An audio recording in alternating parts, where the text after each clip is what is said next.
Gold prices back above 1800. Friday we saw gold prices rally big north of 1800, but pulled back at the end of the session, getting back below.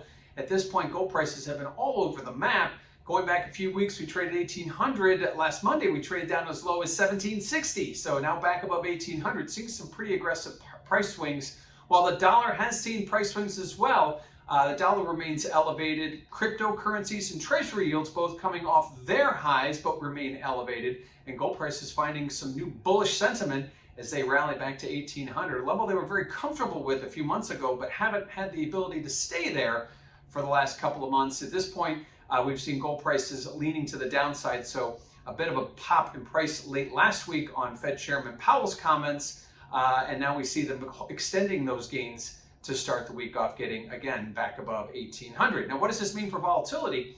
Well, if you check out that CVOL index over at cmegroup.com, you will notice that volatility rises as prices rise, and especially as we get above key levels, that 1800 level, a very psychological level, we get back above 1800, we see volatility bid higher.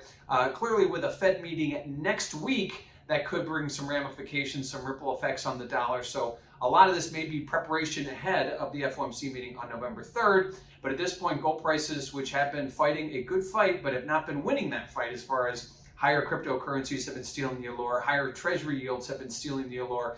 We've seen gold prices suffer. And today, or we're actually going back to Friday and today, we have gold prices outperform as treasury yields come down and crypto prices come down, volatility going higher as gold prices go higher. Lastly, let's look at positioning. What are the speculators doing? They are adding to their longs again. Speculators have been doing that since late September.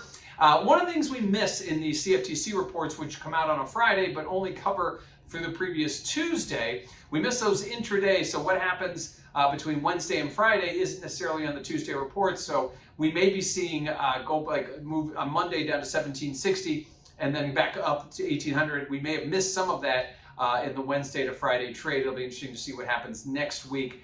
Clearly, the big week will be at what happens after FOMC to gold prices and to gold positioning. But right now, they are adding to their longs net-wise. So speculators continue to see some optimism, some upside. Maybe it's because cryptos have topped out, yields have topped out. Perhaps because the Fed may be not as hawkish as anticipated, but whatever the reason, we saw speculators adding to their long positions as gold prices have been very mixed as of late. So gold prices open the week up, getting back above that key 1800 level, a level they got to on Friday, but were unable to sustain. Today we did, but look out, we've got a bunch of central bank meetings, including the Fed, a week from Wednesday.